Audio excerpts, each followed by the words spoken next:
মাধ্যমিক ভূগোল প্রশ্নপত্র 2025 মাধ্যমিক জিওগ্রাফি কোশ্চেন পেপার 2025 তোমার সামনে কিন্তু অরিজিনাল বোর্ডের প্রশ্নপত্র কিন্তু তোমার সামনে কিন্তু তুলে ধরেছি। মাধ্যমিকের কিন্তু প্রশ্নপত্র ভূগোল কিন্তু ফাঁস হয়ে গেছে, তোমরা কিন্তু ইজির মধ্যে কিন্তু তোমরা দেখতে পাচ্ছ সমস্ত কোশ্চেনগুলো তোমাদের এক এক বলে চোখগুলো দেখি। তাই বন্ধুরা বলবো প্রথম থেকে শেষ পর্যন্ত ভিডিওটা দেখো, বোর্ডেরই অরিজিনাল প্রশ্নপত্র তোমার সামনে কিন্তু তুলে ধরেছি বন্ধুরা। তোমরা কিন্তু সমস্ত কিছুটা তোমরা দেখতে পাচ্ছ, ঠিক আছে। একদম 90 নাম্বার তোমাদের যে প্যাটার্ন এই ভূগোলে সমস্ত 90 নাম্বারের প্যাটার্ন কিন্তু তোমার সামনে তুলে ধরবে, একদম অরিজিনাল বোর্ডেরই প্রশ্নপত্র। কিন্তু আগামীকালে পরীক্ষার প্রশ্নপত্র কিন্তু ফার্স্ট বন্ধুরা দেখতে হচ্ছে এমসিকিউ এসিকিউ তোমাদের যারা 100 পেতে চাও এই ভূগোলে অতি অবশ্যই তোমরা কিন্তু 100 কিন্তু তোমরা কিন্তু পেয়ে যাবে। তোমরা দেখতে পাচ্ছ ভূগোল কোয়েশ্চেন পেপার তোমরা কিন্তু ইজিলি কিন্তু তোমার সামনে কিন্তু তুলে ধরা হয়েছে, ঠিক আছে। 90 নাম্বার প্যাটার্ন তোমার সমস্ত এমসিকিউ দেখাবো, শূন্যস্থান পূরণ দেখাবো, স্তম্ভ দেখাবো, শুদ্ধ অশুদ্ধ দেখাবো, 2 নম্বর দেখাবো, 3 নম্বর দেখাবো, 5 দেখাবো এবং ম্যাপ পয়েন্টে দেখাবো।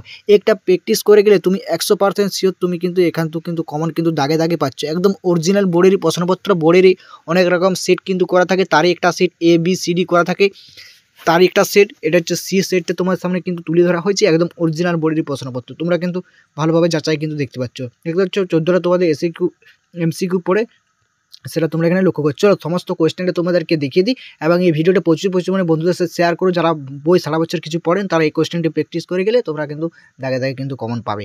চলো মূল যে বিষয়টা আগামীকালের প্রশ্নপত্র কিন্তু ফার্স্ট, এটা তোমরা কিন্তু দেখতে পাচ্ছ। চলো এখানে কিন্তু তোমরা কিন্তু দেখতে পাচ্ছ কোয়েশ্চেনটা প্রথম চলে এসেছে তোমাদের এমসিকিউ, 14টা যে এমসিকিউ তোমাদের পড়ে সেইটা, ঠিক আছে। চলো এখানে তোমরা কিন্তু দেখতে পাচ্ছ যে প্রক্রিয়ায় ভূপৃষ্ঠের উচ্চতা বৃদ্ধি পায় তাকে কি বলে, ঠিক আছে। প্রথম কোয়েশ্চেন, হিমালয় ও পর্বতপুত্রের মধ্যে সৃষ্টি সংশ্লিষ্ট ফাঁককে কি বলে। দেখতে পাচ্ছ বার্ষিক উষ্ণতা প্রসারে সবচেয়ে কম থাকে কখন।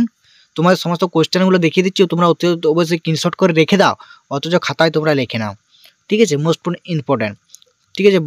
সমস্ত কোয়েশ্চেনগুলো বলছি না, সমস্ত কোয়েশ্চেনগুলো বলতে গেলে ভিডিওটা অনেক বড় হয়ে যাবে, তাই তোমাদের টাইম একটু কোনো আর নষ্ট করতে চাই না বন্ধুরা। যেহেতু আগামীকালকে তোমাদের ভূগোল পরীক্ষা বা জিওগ্রাফি পরীক্ষা আছে, তাই তোমাদেরকে কোয়েশ্চেনটা একদম 90 নম্বরের প্যাটার্নটা দেখিয়ে দিচ্ছি একের পর এক। বুঝতে পারছো, পৃথিবী ও চাঁদের দূরত্ব নির্ণয় হলে যে জোয়ার ভাটা সৃষ্টি হয় সেটা বলা আছে।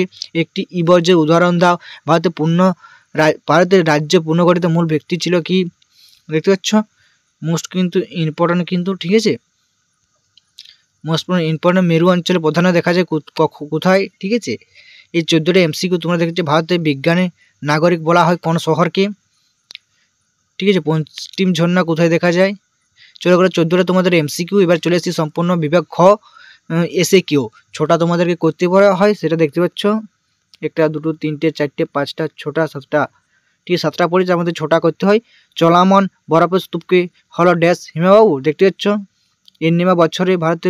এনিমার বছরগুলিতে ভারতে বন্যা হয়, কখন বন্যা হয়, ঠিক আছে, সেটা তোমাদেরকে এখানে কিন্তু বলা হয়েছে। এবার চলে আসছে সম্পূর্ণ শূন্যস্থান পূরণ। তোমরা কিন্তু ছোটা এখানে দেখতে পাচ্ছ, স্ক্রিনশট করে রেখে দাও অত করে যাও। মোস্ট ইম্পর্টেন্ট দাগে দাগে কমন পাবে, ঠিক আছে।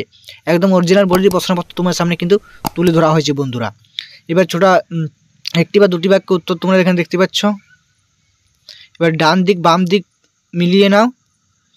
এবার তোমার সমস্ত কোয়েশ্চেনগুলো দেখলাম, স্ক্রিনশট করে রেখে দেবে। একদম এই কোয়েশ্চেনটাই তোমাদের কালকে তোমরা হাতে কিন্তু পেতে চলেছ। এবার তোমাদের 2 নম্বরগুলো দেখতে পাচ্ছ। জলবিভাজিকা কাকে বলে, লুহার সংজ্ঞা দাও। হিমপ্রাচীন কাকে বলে, উপত্যকার বাহু কাকে বলে, মাটির সকলের দুটি উপায় লেখো। অনুসারী শিল্প কাকে বলে। এগুলো চলে গেলো সম্পূর্ণ 2 নম্বরে। এবার চলে আসছে সম্পূর্ণ 3 নম্বরে বিভাগ ক। তোমরা এখানে দেখতে পাচ্ছ 3 নম্বরের কোয়েশ্চেনগুলো, চারের দাগে সমস্ত কোয়েশ্চেনগুলো তোমরা দেখে নাও। উপগত চিত্র প্রধান 3টি বৈশিষ্ট্য সংখ্যা আলোচনা করো, স্ক্রিনশট করে রেখে দাও। এবার চলে আসছে সম্পূর্ণ তোমাদের 5 নম্বরে। যে 5 নম্বরগুলো ইম্পর্টেন্ট করে যাবে সেগুলো হচ্ছে এখানে প্রত্যেকটা বিভাগ তো কিন্তু 4টে কোয়েশ্চেন দেওয়া আছে, তার মধ্যে 2টো করে করতে হবে। এই বিভাগটা তো দেওয়া আছে হিমাবু খাকাইছে পর সৃষ্টি 3টি ভূমিরূপ চিত্রসহ ববন্ধা 100% কিন্তু কোয়েশ্চেন কিন্তু এসে গেছে। নিয়ত বাহুর প্রভাবের সঙ্গে চাপ বলের সম্পর্ক আলোচনা করো। ক্রান্তীয় মৌসুম বা অবস্থার বৈশিষ্ট্য আলোচনা করো। জোয়ার ভাটা সৃষ্টির কারণ, ঠিক আছে। এখান থেকে চলে গেল। এবার ভারতটুকু তোমরা যেটা করবে মোস্ট ইম্পর্টেন্ট সেটা হচ্ছে তোমরা এখানে দেখতে পাচ্ছ ভারতের পশ্চিম হিমালয় ভূপ্রকৃতির সংজ্ঞার বিবরণ দাও, অথবা দিয়ে দিচ্ছে উত্তর ও দক্ষিণ ভারতের নদ নদীর প্রাকৃতিক বৈশিষ্ট্য পার্থক্য লেখো। স্বাভাবিক উদ্ভিদ জলবায়ুর প্রভাব লেখো। গম চাষে প্রাকৃতিক পরিবেশ মানে অনুকূল পরিবেশটা পড়ে গেছে ধরে নাও। ভারতের জনসংখ্যা মন্ত্রণে 5টি কারণ লেখো। মোস্ট ইম্পর্টেন্ট কিন্তু, বা এই কোয়েশ্চেনগুলো চলে যে তোমরা দাগে দাগে কিন্তু ইজিলি কিন্তু কমন কিন্তু পাচ্ছ বন্ধুরা। এবার চলে আসি তোমাদের ম্যাপ পয়েন্টটি, যেটা ইজিলি চোখ বন্ধ করলে সমস্ত লেভেলের স্টুডেন্টরা 10-এর 10 কিন্তু পাওয়া যায়। 10 না করে 7-8 ইজিলি পেয়ে যাবে। আরাবল্লী পর্বত, কৃষ্ণা নদী, বিশাখা দত্তের একটি পর্বত অরণ্য অঞ্চল, একটি মেরু মৃত্তিকা অঞ্চল, ভারতের কফি উৎপাদন অঞ্চল, ভারতের প্রথম পারমাণবিক বিদ্যুৎ কেন্দ্র, ভারতের রুড়ো, ভারতের প্রধান নদী, ভারতের একটি ইঞ্জিনিয়ারিং শিল্প। এখানে 10-এর 10 সমস্ত স্টুডেন্টরা ইজিলি কিন্তু ম্যাপ পয়েন্টটি পেয়ে যাবে। এবং তোমাদের ভূগোলের সম্বন্ধে কিছু কথা বা কিছু ইম্পর্টেন্ট কোয়েশ্চেনও তোমাদেরকে বলে দিলাম, দেখতে পেলে একবার স্ক্রিনশট করে রেখে দেবে বা প্র্যাকটিস করে যাও। ভূগোলের সম্বন্ধে কিছু করে তোমরা অতি অবশ্যই ছবি আঁকবে এবং ম্যাপ পয়েন্টিং করে দিয়ে আসবে, তাহলেই কিন্তু ইজিলি তোমরা ভূগোলে পেয়ে যাবে, 100-এর 100 পেয়ে যাবে। ঠিক আছে, ভূগোলে বেশ কিছু নয়, তোমাদের ছবি এঁকে আসবে। চলো সমস্ত কোয়েশ্চেনটা দেখিয়ে দিলাম, এই কোয়েশ্চেনটা আগামীকাল কিন্তু আসতে চলেছে বন্ধুরা। চলো দেখাচ্ছে নেক্সট কোনো একটা ভিডিও। ভালো লাগলে ভিডিওটা প্রচুর মানে বন্ধুদের সাথে শেয়ার করো, বা তুমিও শেয়ার করে রেখে দাও, পরীক্ষা দিয়ে আসে দেখবে কতটা পড়েছে।